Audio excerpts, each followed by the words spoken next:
The RV Show USA is brought to you by Rockwood, building better RVs, making smarter RVers. Well, we finally got a RV manufacturer that agreed to come on the show and talk candidly about RVs and the RV industry. Have an honest conversation. I promise to be honest with you, our listeners and viewers. The interview questions that I ask our manufacturer representatives are my questions. Our guests have no idea of what I'm going to ask or where I'm going to go, and I think that is important for me to point out. Here's an example of how the interviews go, unscripted and off the cuff. Tell me some of the mistakes that you have seen people make, Steve, in buying an RV where, you hear about it and you just kind of shake your head, but it's a little bit too late. What are some of those mistakes? And tell me about it. I see, and again, everyone's situation is different, so I'm not saying this is a mistake, but I see a lot of grandparents buying a floor plan for their grandkids that might visit once or twice a year, might go camping with them once or twice a year. And I see them buy, we need these bunks for Johnny and Susie, but then they get to use it. And the other 95% of the time they're using it, it's just for them. And they've used a lot of space inside that RV just for their grandkids that are hardly ever there. We see them then the next year come in and trade that unit in, right, and take a hit because maybe Johnny and Susie are going to be fine sleeping on the sofa or on an air mattress on the floor. Buy that camper for you, for your needs. Everybody else can make do, right? So I think I see that quite a bit.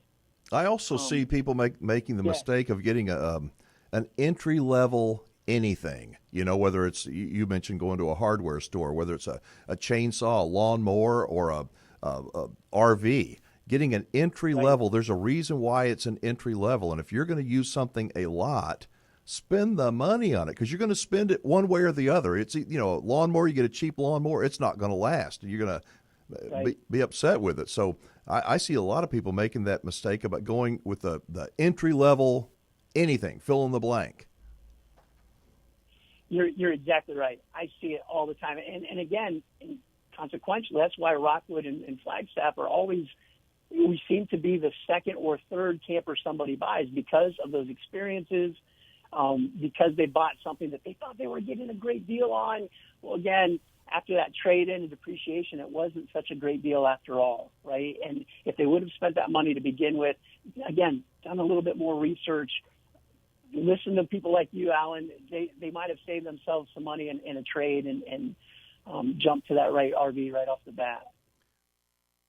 It's interesting how RVs have changed now over the years, right? So, again, 22 years ago when I started, you had an RV with a kitchen and a water system and your tanks, right?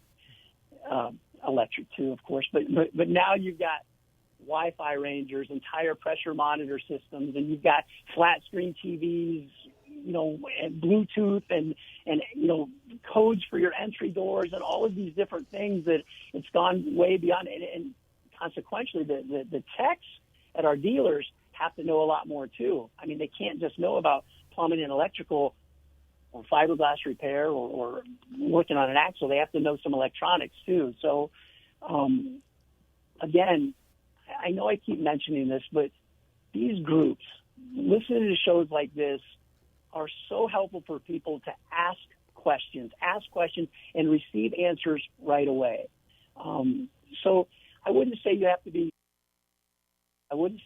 do everything yourself, but asking questions is going to get you answers. YouTube videos, all of those things are out there at your disposal, and it's not as difficult of a process as what you might think.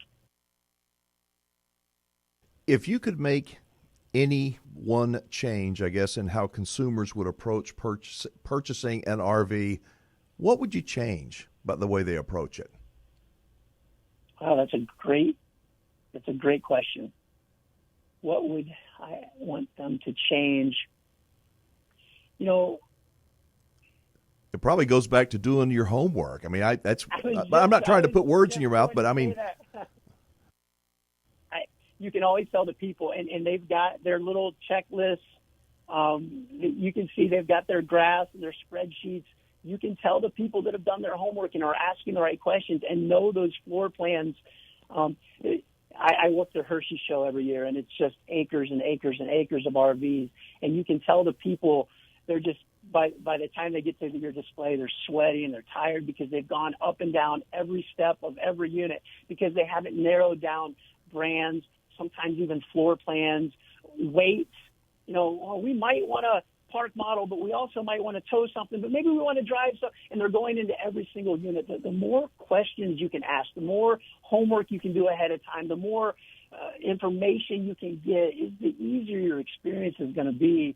But yeah, I would say that's the best advice. Just do your homework. I know I keep saying that. Do your homework, but that information's out there for you. And again, shows like this are awesome for the consumers. I appreciate what you do, Alan. Well, thank you. I just appreciate, I'm serious, Rockwood Flagstaff for being the manufacturer that said, you know what, we're going to participate in this conversation because nobody else up until now has done it. So I'm just glad to be able to open up the line of communication with you. Now tell me, what does a newbie need to be ready for, if you will? Differences in having your RV in the shop versus having your F-150 in the shop. Talk to me about that. Yeah, so this is going to go back to your dealer experiences. Dealers have, the bigger the dealer, the more they sell, which means sometimes the longer the wait time. I always tell my customers to buy local, okay? Always, it's all right if you do your shopping. I'm going to do the same thing. Again, it doesn't matter if I'm looking for a chainsaw or a snowmobile. I'm always going to do my shopping.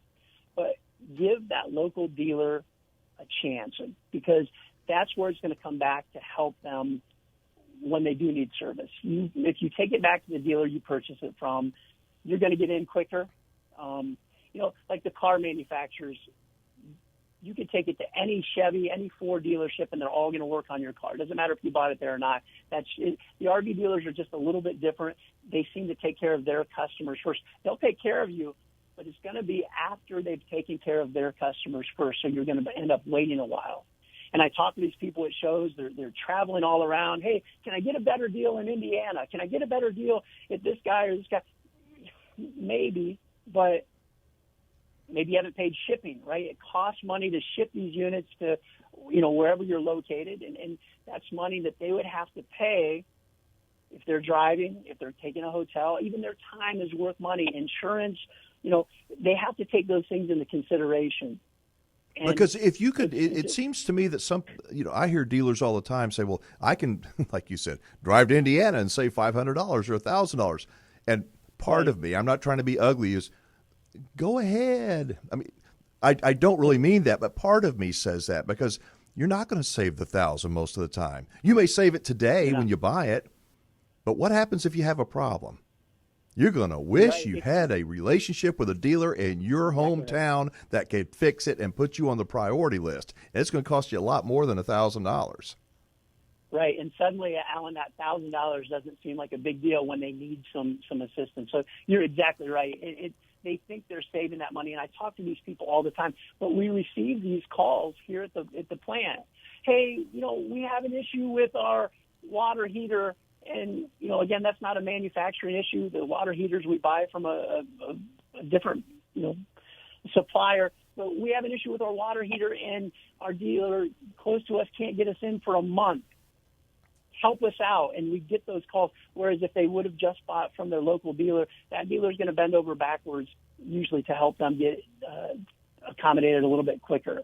So, yes, they might have saved a little bit more money, but your local dealer, listen, he's got overhead, he's got a facility, he's got to pay people to take care of those customers, and you better believe he's going to take care of his customers first that he sold. It's just kind of how it works. So we'll always try and get, Forest River dealers, Jayco, Keystone, they're all going to take care of the customers, but sometimes it's a little bit more of a waiting game when you don't buy from your local dealer.